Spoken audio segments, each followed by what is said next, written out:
Hello everyone. सो जैसा कि हम यूपी एपीओ की पूरी तैयारी कर रहे हैं इस चैनल के ऊपर, तो यहाँ पे हम 21 अगस्त तक अपना सिलेबस चलाएंगे और आपका पूरा सिलेबस ख़त्म करेंगे। सीआरपीसी मैंने स्टार्ट कर दिया है और सीआरपीसी को हम आगे करते रहेंगे, जो कि यूपी एपीओ के लिए पर्सपेक्टिव से होगा एग्जैक्टली। एंड यहाँ पे हम उत्तर प्रदेश पुलिस रेगुलेशंस को स्टार्ट करेंगे। आज हम इसका चैप्टर 1 करेंगे, जिसके अंदर पैराज 1 से लेके 17 तक है। इसी तरीके से आगे हम पूरा उत्तर प्रदेश रेगुलेशन को कंप्लीट करेंगे, उत्तर प्रदेश पुलिस रेगुलेशन जो है उनको कंप्लीट करेंगे। अब देखिए, ये जो उत्तर प्रदेश पुलिस रेगुलेशंस है, इसका स्ट्रक्चर क्या है और हमको किस हिसाब से इसको पढ़ना है। ठीक है, अगर हमें ये समझ आता है तो हम इस सिलेबस को खत्म कर पाएंगे। देखिए, सबसे पहली बात तो ये जो पूरा उत्तर प्रदेश पुलिस रेगुलेशन है, ये हमारा 4 पार्ट्स के अंदर डिवाइडेड है। कितने पार्ट्स हैं? 4 पार्ट्स हैं। ठीक है, ये आपको याद रहना चाहिए। कितने पार्ट्स हैं? 4 पार्ट्स हैं। चैप्टर्स कितने हैं? 37 चैप्टर्स हैं, जिसमें से एक चैप्टर हम आज की क्लास के अंदर करेंगे। एंड देन आगे हम धीरे धीरे सभी चैप्टर्स को कंप्लीट करेंगे, इन डिटेल कंप्लीट करेंगे, ताकि आपकी तैयारी जो है सबसे अच्छी तैयारी हो। ठीक है। और 554 पैराज हैं। जैसे हमारे पास एक्ट के अंदर, अगर हम कोई एक्ट पढ़ते हैं तो उसके अंदर हमारे पास क्या होते हैं? सेक्शंस होते हैं। अगर हम कोई ग्रैंड नॉर्म पढ़ते हैं, जैसे कि हम कॉन्स्टिट्यूशन पढ़ते हैं, तो उसके अंदर हमारे पास क्या होते हैं? आर्टिकल्स होते हैं। इसी तरीके से जब हम रेगुलेशंस पढ़ते हैं तो उसके अंदर क्या होते हैं? पैराज होते हैं। तो इसके अंदर कितने पैराज हैं? 554 पैराज हैं यूपी पुलिस रेगुलेशन के अंदर। ठीक है, जिसके अंदर हम आज चैप्टर 1 करेंगे और इन पैराज में से हम 17 पैराज को कंप्लीट कर लेंगे। अब ये हमारा सबसे फर्स्ट चैप्टर है, तो इसके अंदर हमें क्या दे रखा है? इससे पहले मैं आपको इन्फॉर्मेशन दे दूं कि अगर आप जुडिशरी की प्रिपरेशन करना चाहते हैं, ठीक है, और उसके लिए आप क्लासेस लेना चाहते हैं ऑनलाइन, तो आप मुझे इस नंबर के ऊपर कांटेक्ट कर सकते हैं। या आपकी स्क्रीन के ऊपर भी नंबर आ रहा होगा, इसके ऊपर आप मुझे व्हाट्सएप कीजिए, मैं आपको पूरी डिटेल दे दूंगा और अपनी जुडिशरी की प्रिपरेशन आज से स्टार्ट कर सकते हैं। अब हम आते हैं चैप्टर 1 के ऊपर ही। देखिए, चैप्टर 1 के अंदर हमें किस किस की पावर के बारे में दे रखा है। तो जितने भी सुपीरियर ऑफिसर्स होते हैं, कौन? सुपीरियर ऑफिसर्स, सिर्फ और सिर्फ सुपीरियर ऑफिसर्स की पावर एंड ड्यूटीज के बारे में बता रखा है। अब ये सुपीरियर ऑफिसर्स कौन कौन है जिसके बारे में हमें इस चैप्टर के अंदर बता रखा है, वो है सबसे पहले डीजीपी, जिसको हम डायरेक्टर जनरल ऑफ पुलिस बोलते हैं, जो कि हाईएस्ट रैंक होती है स्टेट के अंदर, उत्तर प्रदेश के अंदर हाईएस्ट रैंक होती है। उसके बाद एडिशनल इंस्पेक्टर जनरल, या जिनको हम जोनल इंस्पेक्टर जनरल भी बोलते हैं। उसके बाद डिप्यूटी इंस्पेक्टर जनरल। सबसे पहले कौन? डीजीपी। आपको याद रखना है ये जो क्या क्या पोस्ट है और किस किस तरीके से दी गई है, ये आपको साथ के साथ याद कर लेना है। तो मैं कोशिश करूंगा आपको अभी क्लास के अंदर ही साथ साथ याद करा दूं। तो सबसे पहले कौन आते हैं? डीजीपी आते हैं, आप रिवाइज करते रहिए। उसके बाद कौन आते हैं? एआईजी आते हैं, एडिशनल इंस्पेक्टर जनरल। ठीक है, सबसे पहले कौन? DGP, then AIG, additional inspector general, then DIG, यानी कि डिप्यूटी इंस्पेक्टर जनरल। सबसे ऊपर हमारे कौन आए? डीजीपी आए, देन आईजी आए। कौन से वाले आईजी आए? एआईजी आए। उसके नीचे कौन आए? डीआईजी आए, डिप्यूटी। ठीक है, असिस्टेंट के नीचे कौन? डिप्यूटी। देन उसके बाद हमारे पास कौन आए? Inspector general, deputy inspector general, या फिर गवर्नमेंट रेलवे पुलिस। तो ये तो सेम ही चीज है, गवर्नमेंट रेलवे पुलिस आप एक एक्स्ट्रा याद कर सकते हो। उसके बाद हमारे पास कौन आते हैं? कमिश्नर आते हैं। कमिश्नर के अंदर ना दो चीजें इंक्लूड होती है, इसको भी जब आगे करेंगे तो मैं आपको बताऊंगा। ठीक है, तो सबसे पहले डीजीपी आए, एआईजी आए, डीआईजी आए, देन कमिश्नर आए आपके। देन आपको किसकी बात करनी है? डीएम की बात करनी है, डिस्ट्रिक्ट मजिस्ट्रेट की बात करनी है। तो हम किस किस के बारे में पढ़ रहे हैं? DGP, AIG, DIG, commissioner, then district magistrate, then SP जो होते हैं, सुपरिटेंडेंट ऑफ पुलिस, जिनको हम इन शॉर्ट एसपी बोलते हैं। देन एएसपी या डीएसपी, कुछ भी आप बोल लो, एएसपी यानी कि असिस्टेंट सुपरिटेंडेंट ऑफ पुलिस, या फिर डिप्यूटी सुपरिटेंडेंट ऑफ पुलिस। ठीक है, तो इनके बारे में हमने पढ़ना है। अब आप एक बारी वीडियो को पोस्ट करके रिवाइज कर लीजिए माइंड में, कौन कौन सी पोस्ट हमने पढ़नी है। डीजीपी, ठीक है, AIG, DIG, commissioner, district magistrate, superintendent of police, assistant superintendent of police and deputy superintendent of police. ये सारे के इन सब की पावर्स के बारे में हम इस पैराज 1 to 17 यानी कि चैप्टर 1 के अंदर पढ़ेंगे। ठीक है, तो ये आपको पोस्ट याद होगी होंगी कौन कौन सी हैं। नहीं हुई तो इसको कीजिए याद, वीडियो को पोस्ट करके याद कीजिए साथ के साथ, तभी आपकी तैयारी होगी। ठीक है, देन आते हैं सबसे पहले हमारे कौन? Director general of police.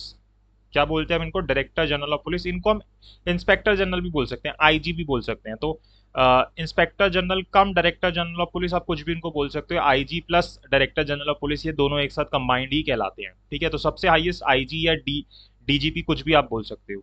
अब इनकी क्या पावर होती है? ये पूरे के पूरे पुलिस डिपार्टमेंट के, यानी कि जो पूरा उत्तर प्रदेश है उसका जो पूरा पुलिस डिपार्टमेंट है, उसके क्या होते हैं? ये हेड होते हैं। तो जो पूरा यूपी है हमारा, उस यूपी के सबसे जो हाईएस्ट पोस्ट के पुलिस ऑफिसर होते हैं, जो पूरे डिपार्टमेंट के हेड होते हैं, उनको हम क्या बोलते हैं, इंस्पेक्टर जनरल या फिर डायरेक्टर जनरल ऑफ पुलिस बोलते हैं। और साथ ही साथ ये क्या करते हैं, एडवाइस करते हैं, किसको एडवाइस करते हैं, गवर्नर इन काउंसिल को। जितने भी पुलिस एडमिनिस्ट्रेशन से रिलेटेड क्वेश्चंस होते हैं ना, उन सब के रिगार्डिंग ये उनको गवर्न करते हैं, उनको एक तरीके से एडवाइस करते हैं, गवर्निंग एडवाइस करते हैं उनको कि आप इस चीज के रिगार्डिंग ये कीजिए या ऐसा कीजिए। तो गवर्नर इन काउंसिल को एक तो ये गाइड करते हैं, एडवाइस करते हैं, और दूसरा ये पूरे के पूरे पुलिस डिपार्टमेंट के क्या होते हैं, हेड होते हैं। तो जितने भी ऑर्डर्स होते हैं गवर्नर इन काउंसिल के, जो कि पुलिस फोर्स को आने होते हैं, जैसे कि अगर गवर्नर इन काउंसिल को पुलिस फोर्स को कोई ऑर्डर करना है तो वो किसके थ्रू इशू होते हैं, डीजीपी के थ्रू इशू होते हैं। हाँ, अगर कोई अर्जेंट चीज होती है तो वहां पे डायरेक्टली फिर वो इशू कर देते हैं सबऑर्डिनेट ऑफिसर्स को। अदरवाइज जो जो गवर्नर इन काउंसिल होंगे, गवर्नर इन काउंसिल अगर कोई ऑर्डर करना चाहते हैं पुलिस डिपार्टमेंट के अंदर, तो किसके थ्रू करेंगे, किसके हेड के अंदर ये होंगे, तो डीजीपी के हेड के अंदर होंगे। डीजीपी जो है वो फिर सबको ऑर्डर करेगा। ठीक है, जहां पे अर्जेंट नीड है वहां डायरेक्टली गवर्नर इन काउंसिल कर सकते हैं, जहां अर्जेंट मैटर है अदरवाइज कौन करता है, डीजीपी करता है। ठीक है, तो ये डीजीपी की एक तरीके से आप कह सकते हो पावर्स है। ठीक है, उसके बाद अगर हम आगे चलें, पावर्स एंड फंक्शंस अगर हम देखें कि क्या पावर्स एंड फंक्शन है डीजीपी के या आईजी के। ठीक है, इंस्पेक्टर जनरल बोल लो या डायरेक्टर जनरल ऑफ पुलिस बोल लो। तो सबसे पहले तो इनके क्या पावर होती है, इनके पास जनरल एलोकेशन ऑफ स्टाफ। ये स्टाफ का क्या कर सकते हैं, जनरल एलोकेशन कर सकते हैं। ठीक है, कौन, DGP. General allocation of staff की पावर किसके पास है, डीजीपी के पास है। ठीक है, जनरल डिस्ट्रीब्यूशन ऑफ फंड्स की किस तरीके से, किस डिस्ट्रिक्ट में, किस रेंज के अंदर कितना फंड जाएगा, उसके लिए भी जो डिस्ट्रीब्यूशन की बात होती है वो कौन करते हैं, डीजीपी ही करते हैं। उसके बाद he is concern with posting, transfer and grant of leave to inspectors in certain cities and stations and to the posting, transfer and promotion of the clerical staff which can most conveniently be regulated by him। तो basically देखा जाए तो जितना department के अंदर posting हो रही है किसी की, कोई भी ऑफिसर की ट्रांसफर हो रहा है, कोई लीव ग्रांट करनी है किसी इंस्पेक्टर को, किसी किसी सिटीज के अंदर, स्टेशन के अंदर जो ज़्यादा इंपॉर्टेंट है उनके अंदर कोई पोस्टिंग, ट्रांसफर या प्रमोशन करना है किसी क्लरिकल स्टाफ का, तो वो सब कौन करता है, डीजीपी के ही ऑफिस के अंडर होता है। ये डीजीपी के पास ही इस चीज की पावर होती है। तो ये सारी चीजें क्या है, पावर एंड फंक्शन है किसके, डीजीपी के। तो ये आपको क्लियर हो गए होंगे, यानी कि जो हेड ऑफ द स्टेट है वो कौन है, डीजीपी है। किस जगह पे, पुलिस डिपार्टमेंट के अंदर। पूरी स्टेट के नॉर्मली हेड नहीं है, वो तो कौन होते हैं, चीफ मिनिस्टर होते हैं। तो यहाँ पे पुलिस डिपार्टमेंट के अंदर कौन है, डीजीपी है, जो कि पूरी पुलिस डिपार्टमेंट को एक तरीके से कंट्रोल करते हैं, सुपरवाइज भी करते हैं, ऐसा भी आप बोल सकते हो। ये क्लियर, डीजीपी क्लियर। अगर कोई डाउट है तो साथ साथ कमेंट करते रहना, मैं आपको रिप्लाई करता रहूंगा ताकि आपके डाउट हैं वो साथ साथ क्लियर होते रहें। ठीक है, चलिए आगे चले फिर। अब हम आते हैं एडिशनल इंस्पेक्टर जनरल के ऊपर। जो इन आईजी के बाद कौन आते हैं, एडिशनल इंस्पेक्टर जनरल आते हैं, जिनको हम जोनल इंस्पेक्टर जनरल भी बोल लेते हैं। अब इनका क्या पावर्स होती हैं, क्या इनकी रिस्पॉन्सिबिलिटीज होती हैं। तो जो एडिशनल इंस्पेक्टर जनरल होते हैं ना पुलिस के, वो क्या करते हैं, वो इंचार्ज होते हैं और सुपरवाइजिंग ऑफिसर होते हैं of the region under them. जो भी रीजन उनको दिया जाता है ना, जैसे पूरे उत्तर प्रदेश में जो भी उनको रीजन दिया जा रहा है, उसके वो क्या होते हैं, इंचार्ज होते हैं और सुपरवाइजिंग ऑफिसर होते हैं। और वो अप्रोप्रिएट गाइडेंस देते हैं deputy inspector general of their region को। तो उनके अंडर जितने भी डीजीपी सॉरी डीआईजी आ रहे हैं, डिप्यूटी इंस्पेक्टर जनरल आ रहे हैं, क्योंकि सबसे ऊपर कौन आए थे, सबसे ऊपर हमारे कौन आए थे, आईजी आए थे, जिनको हम डीजीपी भी बोल रहे हैं, डीजीपी कम आईजी कुछ भी बोल रहे हैं। फिर इनके अंडर कौन आ रहे हैं, एडिशनल इंस्पेक्टर जनरल, एआईजी आ रहे हैं। और एआईजी के अंडर कौन आ रहे हैं, डीआईजी आ रहे हैं, डिप्यूटी इंस्पेक्टर जनरल। तो एआईजी जी जो होते हैं वो क्या करते हैं, डीआईजी को भी एक तरीके से गाइडेंस देते हैं कि आप इस तरीके से इन चीजों को कीजिए। एआईजी जो है वो इंचार्ज भी हैं, सुपरवाइज भी कर रहे हैं अपने रीजन को। जितने भी डीजीपी उनके अंदर आ रहे हैं, डीजीपी बोल रहा हूँ, डीआईजी उनके अंदर आ रहे हैं, उन सबको ये गाइड भी करते हैं। ठीक है, अब क्या पावर होती है एआईजी की, एडिशनल इंस्पेक्टर जनरल। देखो याद हो गया ना, आईजी है सबसे ऊपर, फिर एआईजी है, फिर डीआईजी है। अब देखो क्या ड्यूटीज एंड पावर्स हैं to the employees officer in their region की। उनके जो रीजन के अंदर एम्प्लॉयज ऑफिसर आ रहे हैं उनके रिगार्डिंग क्या पावर्स या ड्यूटीज हैं डीआईजी की, सॉरी एआईजी की, बार बार डीआईजी बोल रहा हूँ, एआईजी सबसे ऊपर आईजी, फिर एआईजी एंड देन डीआईजी। ठीक है, तो एआईजी के बारे में हम यहाँ पे पढ़ रहे हैं। To transfer non gazetted officer of the region under them. जितने भी नॉन गजेटेड ऑफिसर्स हैं उनका ट्रांसफर करना किसके हाथों में है, एआईजी के हाथों में है। द इंटर रीजन ट्रांसफर, यानी कि एक रीजन से दूसरे रीजन के अंदर ट्रांसफर करना, will be done at the police headquarters. ये सब कहाँ पे होगा, पुलिस हेडक्वार्टर पे होगा, अगर आपको एक रीजन से दूसरे रीजन के अंदर ट्रांसफर करना है। अगर रीजन के अंदर ही करना है तो ये कर लेगा, लेकिन इंटर रीजन करना है तो वो कहाँ पे होगा, पुलिस हेडक्वार्टर्स में होगा। पुलिस हेडक्वार्टर्स कहाँ पे है, यूपी का लखनऊ के अंदर, ये आप याद रखना, लखनऊ के अंदर है, ये आपसे पूछ सकता है, लखनऊ के अंदर पुलिस हेडक्वार्टर है। As done earlier, but the procedure in respect to them will be that these order will now be passed in accordance with the recommendations of the concerned additional inspector general of police। की करेंगे तो कौन, police headquarter वाले ही करेंगे, यानी कि IG ही करेंगे अगर इंटर रीजन ट्रांसफर करना है, लेकिन रिकमेंडेशन कौन देगा, एआईजी देंगे कि इस रीजन से इस रीजन के अंदर इनको ट्रांसफर कर दो, तो रिकमेंडेशन एआईजी की ही जाएगी। ठीक है, then to dispose of representations, appeals, revisions, petitions of employees posted in the region under them। तो जितनी भी जो उनके एम्प्लॉयज के रिगार्डिंग कोई रिप्रेजेंटेशंस है, उनकी अपील्स है, रिविजन्स है, पिटीशंस हैं, जितने भी एम्प्लॉयज है उनके रीजन के अंदर, उन सबको डिस्पोज करने की रिस्पॉन्सिबिलिटी किनकी होती है, एआईजी की होती है, एडिशनल इंस्पेक्टर जनरल की होती है, असिस्टेंट इंस्पेक्टर जनरल की होती है। To grant casual leave to the gazetted officer, कि जो गेजेटेड ऑफिसर्स हैं उनको क्या कैजुअल लीव देने की पावर जो है of the region under them which was granted by the inspector general of police till now, जो कि अभी तक किसके पास होती थी, इंस्पेक्टर जनरल के पास होती थी। To make available their opinion concerning the work of the gazetted officer of their region. तो यहाँ पे वो अपने ओपिनियन दे सकते हैं कि उनके एरिया के अंदर जितने भी गस्टेड ऑफिसर काम कर रहे हैं उनके रिगार्डिंग जो ओपिनियन देना है कि वो कैसे कर रहे हैं इंस्पेक्टर जनरल को, फॉर एनुअल एंट्रीज की, जब जो भी अभी हम पढ़ेंगे कि एनुअल एंट्रीज हमें करनी होती है तो उसके रिगार्डिंग ओपिनियन देते हैं ये अपनी जो एआईजी होते हैं। The deputy inspector general will also be in these office. तो डीआईजी के रिगार्डिंग भी, डीआईजी क्या है, वो भी तो एक गस्टेड ऑफिसर है, तो डीआईजी के रिगार्डिंग भी ओपिनियन कौन दे रहे हैं, एआईजी दे रहे हैं, क्योंकि डीआईजी जो है इनके रीजन के अंदर ही तो आ रहे हैं, डिप्यूटी इंस्पेक्टर जनरल जो है ना, तो उनके रिगार्डिंग भी जो ओपिनियंस है वो एआईजी देंगे। Such other work act function as they may be interested to them from time to time. तो इसके अलावा अगर और कोई काम इनको इंस्पेक्टर जनरल देते हैं तो वो सारा काम भी जो है एआईजी करेंगे। ठीक है, तो ये किसका काम हो गया, एआईजी का हो गया। पहले हमने किसका पढ़ा था, आईजी का पढ़ा था, या फिर हम डिप्यूटी जनरल भी बोल रहे थे उनको। तो ये हो गया सारा काम किसका, एआईजी का हो गया। तो सबसे पहले आईजी आए, इंस्पेक्टर जनरल आए, फिर कौन आए हमारे पास, डीआईजी आए, उसके बाद सॉरी पहले आईजी आए, बार बार उल्टा सीधा बोल रहे, आईजी आए, ठीक है, उसके बाद कौन आए, एआईजी आए, उसके बाद कौन आए, डीआईजी आए। ठीक है, हमने आईजी की पावर्स ड्यूटीज पढ़ ली, एआईजी की पावर ड्यूटीज पढ़ ली, अब हम डीआईजी की पढ़ेंगे। ठीक है, अब उत्तर प्रदेश पुलिस के बारे में कुछ फैक्ट्स हैं कि जो Uttar Pradesh police was established in 1863 as the office of the inspector general of police under the providence under the police act 1861। तो ये जो आईजी का ऑफिस है ना, ये कौन से एक्ट के थ्रू आया था, इस एक्ट को भी हमने पढ़ना है, पुलिस एक्ट को। ये तो छोटा सा एक्ट है, 47 के अराउंड सेक्शन है, उसको भी हम एक ही क्लास के अंदर कर लेंगे। रेगुलेशंस जो है वो ज़्यादा है तो उसके लिए हमें टाइम लगेगा। ठीक है, तो 1861 के अंदर ये एक्ट बना था, उसके थ्रू 1863 के अंदर जो ये ऑफिस था इसको एस्टेब्लिश किया गया था, आईजी के ऑफिस को। तो 1863 ईयर याद रखना आप। ठीक है, तो डायरेक्टर जनरल ऑफ पुलिस जो होते हैं वो हेड होते हैं, इनको आप आईजी भी बोल सकते हो, और जो उत्तर प्रदेश का पुलिस हेडक्वार्टर है वो कहाँ पे, लखनऊ पे, ये मैं आपको पहले भी बता चुका हूँ। ठीक है, फिर आते हैं हम डिप्यूटी इंस्पेक्टर जनरल पे। तो पहले आईजी साहब आए, देन कौन आए, एआईजी आए, फिर उसके बाद कौन आएंगे, डीआईजी आएंगे। अब डीआईजी का काम होता है क्या, रिस्पॉन्सिबिलिटीज होती हैं। तो certain deputy inspector general are in charge of range of districts. तो अपने जो भी रेंज ऑफ डिस्ट्रिक्ट के जो इंचार्ज होते हैं डिप्यूटी इंस्पेक्टर जनरल, उनको इंचार्ज बना दिया जाता है। Each of them is responsible for the efficiency of the police in is range. तो उनके रेंज के अंदर जो भी पुलिस है उनकी एफिशिएंसी के लिए किसको रिस्पॉन्सिबल किया जाता है, डीआईजी को किया जाता है। And must see that a proper level of district administration is maintain. और इनको भी यही देखना होता है कि जो डिस्ट्रिक्ट एडमिनिस्ट्रेशन है प्रॉपर लेवल के ऊपर वो मेंटेन हो रहा है। ठीक है, तो अपने रेंज के अंदर जितनी भी एफिशिएंसी देखनी है उसके लिए रिस्पॉन्सिबिलिटी किसकी रहेगी, डीआईजी की रहेगी। He must always be in close touch with superintendent, क्योंकि इनके नीचे सुप्रीटेंडेंट आते हैं, तो जितने भी सुप्रीटेंडेंट इनके नीचे आ रहे हैं उनके साथ ये क्लोज टच के अंदर रहते हैं, डीआईजी जो होते हैं।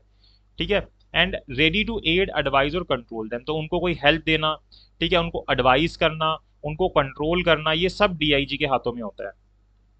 देन ये एक इंपॉर्टेंट काम है कि वो इंस्पेक्ट करते हैं सुपरिटेंडेंट को। He must inspect the work of superintendent of each district at least once in a year. तो ये आपके एग्जाम के अंदर क्वेश्चन पूछा जा सकता है कि कौन जाके सुपरिटेंडेंट्स को साल में एक बारी इंस्पेक्ट करता है, तो डीआईजी करते हैं, या फिर डीआईजी साल में कितनी बारी एटलीस्ट उनको इंस्पेक्ट करना होता है, तो एक बारी करना होता है। और उसके रिगार्डिंग फिर इनको क्या करना होता है, इंस्पेक्शन रिपोर्ट बनानी होती है, जो भी फॉर्म प्रेस्क्राइब कर रखा है उसके अंदर। ठीक है, तो उसके अंदर ये फॉर्म बना के सबमिट करते हैं कि इसके रिगार्डिंग मैंने इंस्पेक्शन किया है। अब जब उनकी इंस्पेक्शन जो है कंप्लीट हो जाती है, he will at once take all such actions as his powers permit to remedy defect. तो अगर उसको कोई रिपोर्ट के अंदर जो उसने बनाई है उसके अंदर कोई डिफेक्ट्स मिलते हैं कि भाई इस तरीके से काम नहीं हो रहा जैसे वो चाहता था या कोई प्रॉब्लम है, तो उसके पास जिस जिस लेवल की पावर्स हैं, ठीक है, उस लेवल तक उस डिफेक्ट को हटाने के लिए वो एक्शंस ले सकता है। और फिर उसके बाद वो इंस्पेक्टर जनरल को रेफर कर देगा कि ये डिफेक्ट्स हैं या ये क्वेश्चन ऑफ प्रिंसिपल्स हैं जिसके रिगार्डिंग उसके पास पावर नहीं है, तो आप इसके रिगार्डिंग डील कीजिए। ठीक है, तो जिस चीज के रिगार्डिंग उसके पास पावर होगी वहां पे वो उस चीज के रिगार्डिंग उन डिफेक्ट्स को हटा देगा, डीआईजी जो है। ठीक है, तो IGI, then AIGI and then DIGI. Duties क्या होती है पैरा 3 के अंदर दे रखी है हमें, इंस्पेक्टर जनरल ऑफ पुलिस की, deputy inspector general of police की अपने रीजन रीजन के अंदर। तो deputy inspector general is responsible for the general supervision of crime in his range. तो जो जनरल सुपरविजन है कि भाई उसके रेंज के अंदर क्या क्राइम हो रहा है, कहाँ पे कितना हो रहा है, ये सारी चीजें देखना, ये सब किसके अंदर आती है, डीआईजी के अंदर आती है। ठीक है, तो वो देखेगा कि क्या प्रॉपर मेजर्स लिए जा रहे हैं, कि अगर कोई सीरियस आउटब्रेक हो रहा है, कोई कोई हीनियस क्राइम्स हो रहे हैं उनके एरिया के अंदर, उसके रिगार्डिंग, और जितनी भी डिस्ट्रिक्ट्स हैं उनके बीच में कोऑपरेट करना है कि जितनी भी डिस्ट्रिक्ट्स उसके अंडर आ रही है, तो ये सारी चीज़ें को काम कौन करता है, डीआईजी करते हैं। तो और इसी के रिगार्डिंग फिर वो क्या करते हैं, रजिस्टर मेंटेन करते हैं जिसके अंदर वो जो काफ़ी बड़े ऑफेंस होते हैं जैसे डकैती हो गई, मर्डर हो गया, रॉबरी हो गई, पॉइजनिंग हो गई, या मिसलेनियस केसेस हो गए जो कि फॉर्म नंबर 138 के अंदर बता रखे हैं, तो उनके रिगार्डिंग क्या करते हैं, ये रजिस्टर मेंटेन करते हैं। ये क्वेश्चन आपसे एग्जाम में पूछा जा सकता है कि किस चीज़ के रिगार्डिंग ये रजिस्टर मेंटेन करते हैं, या 4 ऑप्शन दे देगा, बोलेगा इनमें से किसके रिगार्डिंग रजिस्टर मेंटेन नहीं करते। ठीक है, तो इस तरीके से आपको ये याद रखना है।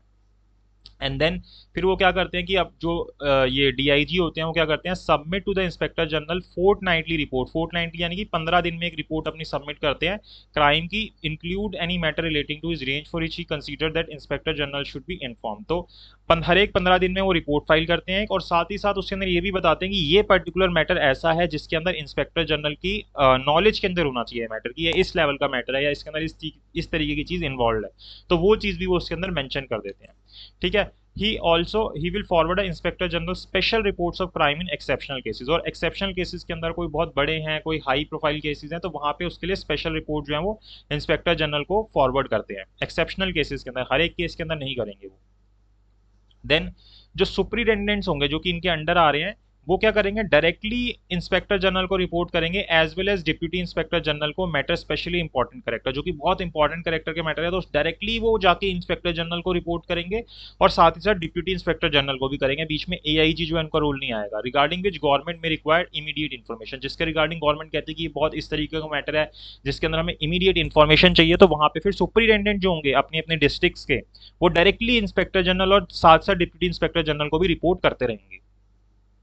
ठीक है, और फिर जब ये डिस्ट्रिक्ट एनुअल एडमिनिस्ट्रेशन रिपोर्ट मिलेगी, तो जो डीआईजी होंगे must prepare and submit to the inspector general review for the whole of his range. तो वो उसके रिगार्डिंग एक रिव्यू जो है कि भाई ये चीज़ें थी इसलिए ये क्राइम हुआ, इसको कैसे रोक सकते हैं, कैसे मैंने इस डिफेक्ट को हटाया, तो उसके रिगार्डिंग डीआईजी जो है वो एक इंस्पेक्टर जनरल को अपनी रिपोर्ट जो है सबमिट करेंगे, जब उनको अपनी अपनी डिस्ट्रिक्ट की जितनी भी डिस्ट्रिक्ट उनके अंदर आ रही है उनकी एनुअल एडमिनिस्ट्रेशन रिपोर्ट्स मिलेंगी, with a note on case which deserve special mention in the provincial report. और साथ में ये भी लिख देंगे कि कौन सा इसमें से ऐसा केस है जिसके जिसके रिगार्डिंग स्पेशल मेंशन की जरूरत है या स्पेशल अटेंशन की जरूरत है, तो वो सारी चीज भी मेंशन कर देंगे इसके अंदर। ठीक है, देन जो डीआईडी ऑफ पुलिस है उसके रिगार्डिंग एजुकेशन एंड ट्रेनिंग के रिगार्डिंग भी हमें यहाँ पे बता रखा है।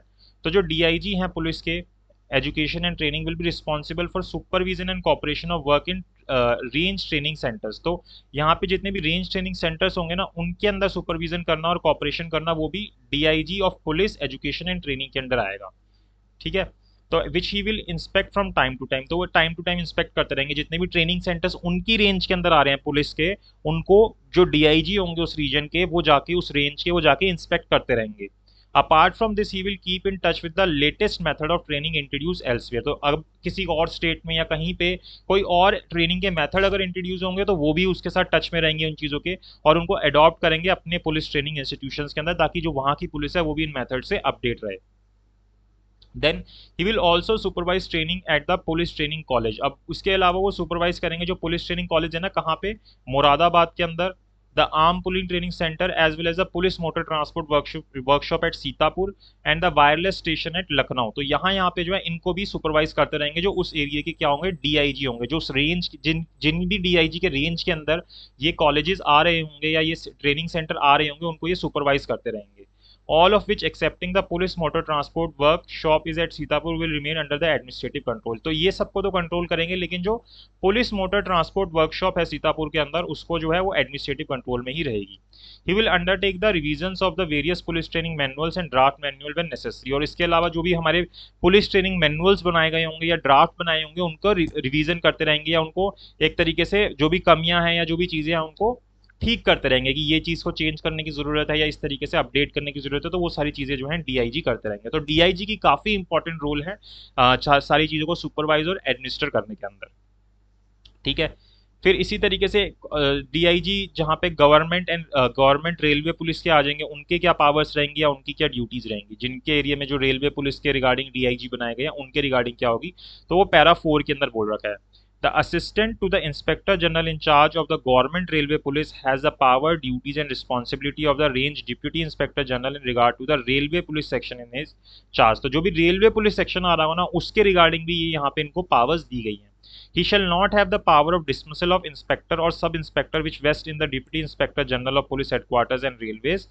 अब कमिश्नर, अगर जब मैंने आपको बताया था कि कमिश्नर वर्ड दो चीज़ों को अपने अंदर इंक्लूड करेगा, किस किस वर्ड को, एक तो कलेक्टर वर्ड को इंक्लूड करेगा और दूसरा deputy commissioner in charge of division को इंक्लूड करेगा। तो अब ये जो कमिश्नर है, इनकी क्या पावर होती है, ये कमिश्नर की पावर की बात कर रहे हैं। आपको याद है ना हमने क्या क्या किया था, एक हमने किए थे सबसे पहले आईजी, देन हमने किए एआईजी, देन हमने किए डीआईजी। डीआईजी के अंदर हमने क्या देखा था, एक एजुकेशन एंड ट्रेनिंग वाले और रेलवे वाले। उसके बाद हमारे पास कौन आते हैं, कमिश्नर आते हैं। कमिश्नर के बाद हम क्या पढ़ेंगे, सुपरिटेंडेंट पढ़ेंगे। फिर उसके बाद असिस्टेंट सुपरिटेंडेंट पढ़ेंगे और डिप्टी असिस्टेंट डिप्टी सुपरी वो क्या कहते हैं, सुपरिटेंडेंट ऑफ पुलिस पढ़ेंगे।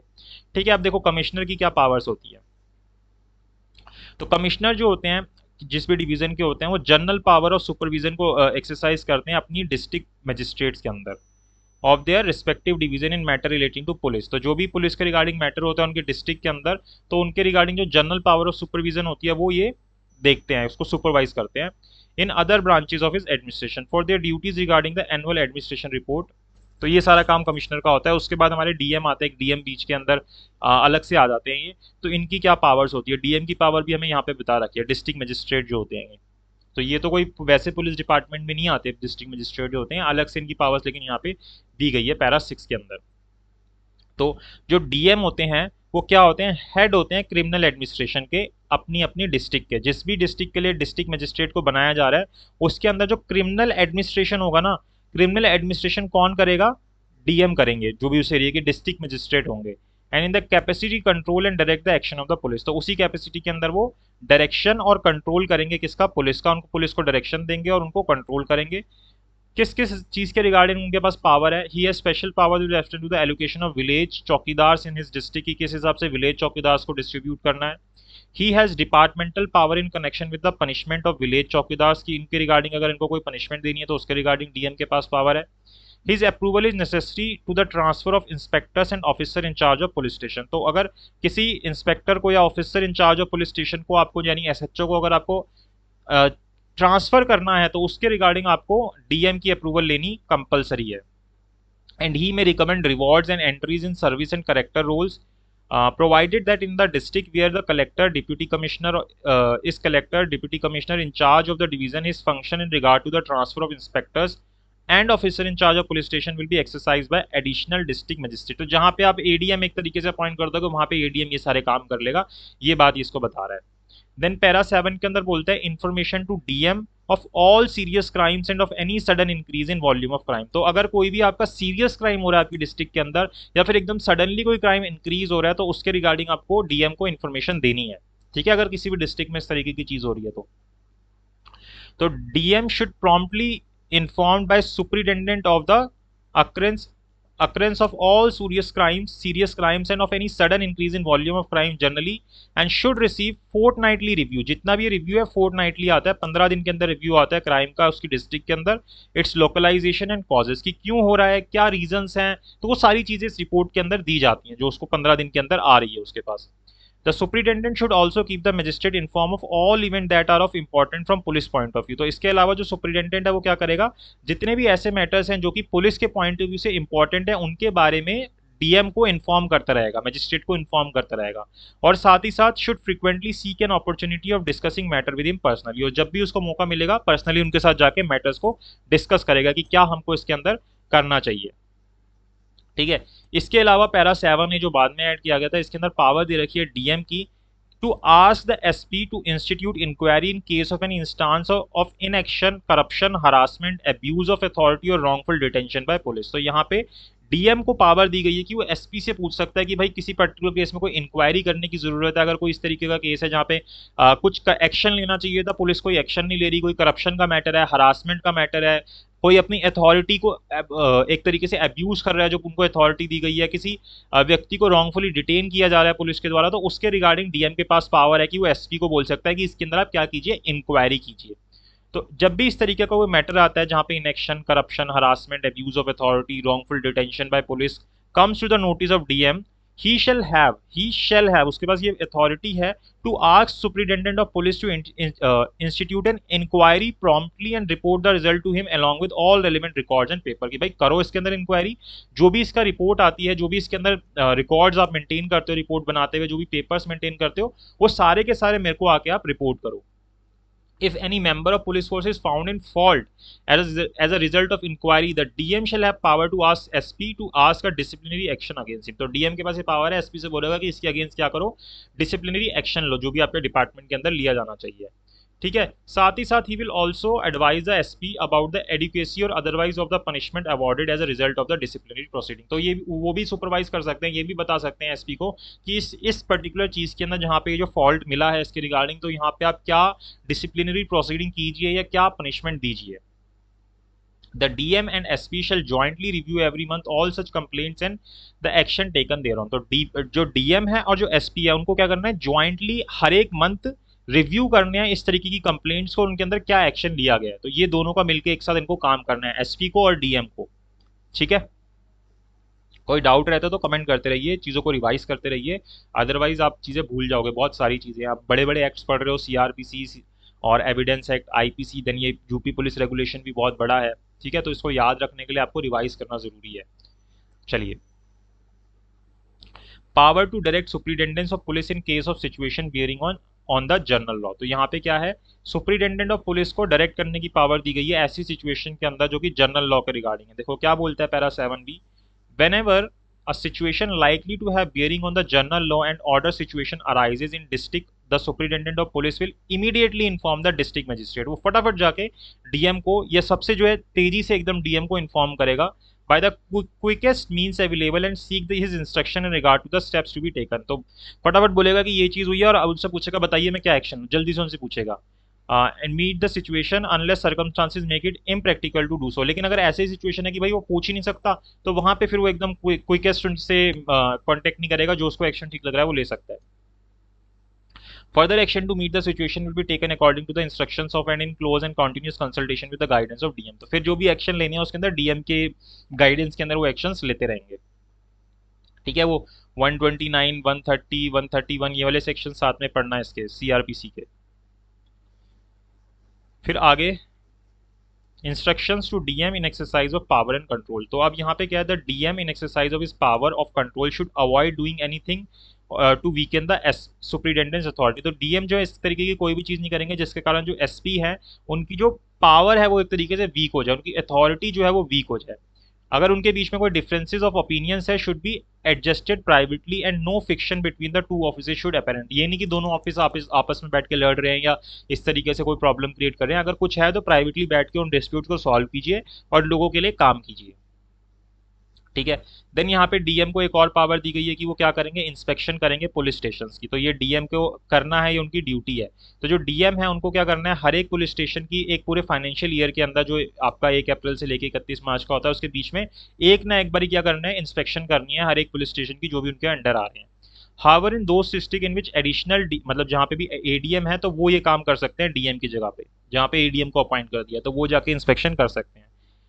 और इसी के साथ साथ जो डीएम है should also see that sub divisional magistrate जो एसडीएम होते हैं मेक एटलीस्ट 1 डिटेल्ड इंस्पेक्शन। तो इनको डीएम जो है वो ये इंश्योर करेंगे जो एसडीएम है वो क्या कर रहे हैं, डिटेल्ड इंस्पेक्शन भी कर रहे हैं। ठीक है। And one surprise inspection of each police station, एक डिटेल इंस्पेक्शन कर रहे हैं जहाँ पे पहले से उनको इन्फॉर्म रहेगा पुलिस वालों को और उस पुलिस स्टेशन को कि आज यहाँ पे एसडीएम आने वाले हैं, और एक सरप्राइज इंस्पेक्शन भी करेंगे जो कि उनको बिना बताए उस दिन वहाँ पे वो पहुंच जाएंगे in their sub division during a financial year. तो ये एक एक उनको सरप्राइज इंस्पेक्शन करनी है और एक जो है नॉर्मल इंस्पेक्शन करनी है। फिर inspection book with blank pages will be kept in at every police station. तो अब ये पुलिस स्टेशन की ड्यूटी है कि आपको एक ब्लैंक ना इंस्पेक्शन बुक रखनी है अपने पास, कि जैसे ही वो आएंगे तो इस इंस्पेक्शन बुक के अंदर वो चीज़ों को रिकॉर्ड कर सके, to be use by magistrate. A summary of crime in form number 390 should be pasted on the inside of the cover of the every such inspection book। तो हर एक इंस्पेक्शन बुक के अंदर आपको फॉर्म नंबर 390 जो है उसको आपको पेस्ट करके रखना है, जो कि एक समरी होती है क्राइम की, तो उसको आपको पेश करके रखना है ताकि वो देख सकें उसको। This book must be sent to SP whenever an inspection note is made in it and will be forwarded by him to the DM for information। तो जब भी इस तरीके की कोई इंस्पेक्शन होगी तो उस इंस्पेक्शन नोट उसके अंदर इंस्पेक्शन नोट डाला जाएगा। तो जब भी कोई इंस्पेक्शन नोट डाला जाएगा तो यहाँ पे ये जो भी आपने ये बुक है इसको क्या करना होगा, एसपी को भेजना होगा, और एसपी क्या करेगा, इसको डीएम को देगा इन्फॉर्मेशन के लिए कि ये इंस्पेक्शन हुई थी, क्योंकि जो एसडीएम अगर इंस्पेक्शन कर रहे हैं तो to obtain sanction of DM to the expunction of a crime from the crime register. ठीक है। तो अब यहाँ पे क्या है कि अगर आपको कोई एक्सपंक्शन करना है क्राइम को क्राइम रजिस्टर में से, तो उसके लिए आपको डीएम की सैंक्शन लेना जरूरी है। The sanction of DM is necessary to the expunction of crime, अगर आपको उसको निकालना है from the crime register except railway police cases, क्योंकि वहां पे इनके पास पावर नहीं होती। For the expunction of which the sanction of deputy inspector general of police in charge of railway police must be obtain. तो जहां पे नॉर्मली कोई केसेस है तो वहां पे डीएम की आप ले सकते हो, और अगर कोई रेलवे पुलिस केसेस है तो वहां पे deputy inspector general of police जो होते हैं उनकी परमिशन से आप उसको एक्सपंक कर सकते हो, निकाल सकते हो। ठीक है। देन आता है हम पैरा 17 तक जाना है, अभी हम पैरा 10 तक कंप्लीट हुआ है, पैरा 11 पे आए हम। The powers of SP in licensing and regulating the processions. तो जितने भी प्रोसेशंस होते हैं उनके रिगार्डिंग लाइसेंस देना और उनको रेगुलेट करने की पावर किसके पास है, सुपरिटेंडेंट के पास है। The power of a superintendent और ASP for of regulation of public assemblies, जितनी भी पब्लिक असेंबलीज हो रही हैं, प्रोसेशंस हो रहे हैं, and licensing of the same under section 30 of the police act 1861, जिसको अभी हम डिटेल में पढ़ेंगे इसके बाद, must be exercise subject to the control of DM. तो वो उनको करना है, एक तरीके से रेगुलेट करना है, लाइसेंस देना है अगर कोई प्रोसेशन या इस तरीके की चीज निकालना चाहता है, और वो किसके कंट्रोल में रहेंगे, डीएम के कंट्रोल में रहते हुए। It in most places where religious processions and public ceremonies such as Muharram are permitted, the route and the procedure to be followed are fixed by customs of long standing or have been prescribed by competent authority। तो जहाँ पे इस तरीके के कोई festivals को celebrate करना है, ठीक है, जो पब्लिक सेरेमनीज है उनको सेलिब्रेट करना है, तो वहाँ पे जो रूट है या जो प्रोसीजर है वो क्या रहेगा, जो कि लॉन्ग कस्टम से फॉलो होता आ रहा है, उसी तरीके से फिक्स्ड है, वही चीज़ इनको फॉलो करनी पड़ेगी।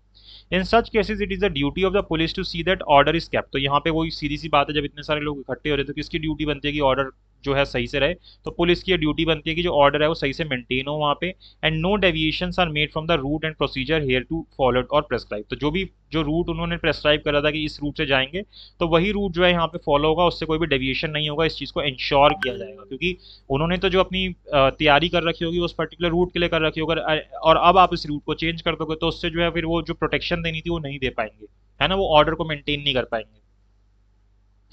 और अगर कोई सेक्शन या कोई इंडिविजुअल मेंबर जो है कम्युनिटी का, वो क्या करता है, डिक्लाइन कर देता है इस प्रोसेशन के अंदर या सेरेमनी के अंदर at the time and the manner prescribe, कि जिस समय आपको ये प्रोसेशन निकालना था, जिस तरीके से प्रोसेशन निकालना था उस तरीके से उसको करने से मना कर देता है। They should be inform that he will not be allowed to carry them out after the prescribe time, कि भाई आपको 6 बजे तक की परमिशन थी, इसके बाद आप नहीं कर सकते इस चीज़ को, बाय एनी अदर रूट और एनी अदर मैनर, किसी भी तरीके से आप इसको नहीं कर सकते, उनको ये चीज़ समझा दी जाएगी। In special cases not provided by established custom or existing orders, the police should apply for and follow the instructions of the district magistrate। तो जहाँ पे जो भी स्पेशल केसेस है जिसके लिए कोई एस्टेब्लिश कस्टम नहीं है, पहले से फॉलो नहीं होते हुए आ रहा, या कोई एग्जिस्टिंग ऑर्डर्स नहीं है कि भाई ये वाली चीज़ कैसे सेलिब्रेट करते हैं हमें नहीं पता, तो वहाँ पे फिर पुलिस क्या करेगी, डीएम के जो इंस्ट्रक्शंस है उनको फॉलो करेगी। और अगर डीएम की इंस्ट्रक्शंस नहीं है या फिर एसडीएम की इंस्ट्रक्शंस नहीं है, तो फिर वहाँ पे क्या करेगी, सेक्शन 144 को फॉलो करेंगे सीआरपीसी के। तो यहाँ पे जो वो आपका पुलिस वाला सेक्शन आता है ना, इसी के ऊपर हम नेक्स्ट क्लास करेंगे, जो हम सेक्शन ये जितने पढ़ते हैं 106 से लेके 153 तक, इन सारे को यहाँ पे आपके कम अच्छे से होने चाहिए। जो बीच के सारे सेक्शंस आते हैं 129 और 133 तक, देन 134 वाले जितने सेक्शन है 144 145, ये सारे आपके स्ट्रांग होने चाहिए इसके साथ साथ, ठीक है। सीआरपीसी तो वैसे ही पूरा स्ट्रांग होना चाहिए, तो उन यहाँ पे फिर 144 सेक्शन को फॉलो किया जाएगा। ठीक है, तो यहाँ पे आपके कंप्लीट होते हैं डीएम साहब की पावर्स जितनी भी उनको दी गई है। देन हमारे सुपरिटेंडेंट ऑफ पुलिस आते हैं। सुपरिटेंडेंट ऑफ पुलिस के बारे में बता रखा है। सबसे ऊपर कौन आए थे हमारे आईजी आए थे, देन एआईजी आए थे, देन डीआईजी आए थे, है ना। उसके बाद फिर हमने डीएम की पावर्स पढ़ी और बीच में कमिश्नर की पावर पढ़ी। डीएम के बाद हमने यहाँ पे आ गए एसपी के ऊपर। अब एसपी की क्या स्टेटस होता है, एसपी का क्या स्टेटस होता है as per para 12। I hope आपको यहाँ तक समझ आ रहा हो। अगर आपको कोई डाउट लग रहा है तो आप कमेंट करते रहिएगा, मैं उसका रिप्लाई आपको करता रहूँगा। ठीक है, आप मेहनत कीजिए, आपका एग्ज़ाम ज़रूर निकलेगा। आप लगे रहिए, बस मैं आपके साथ हूँ।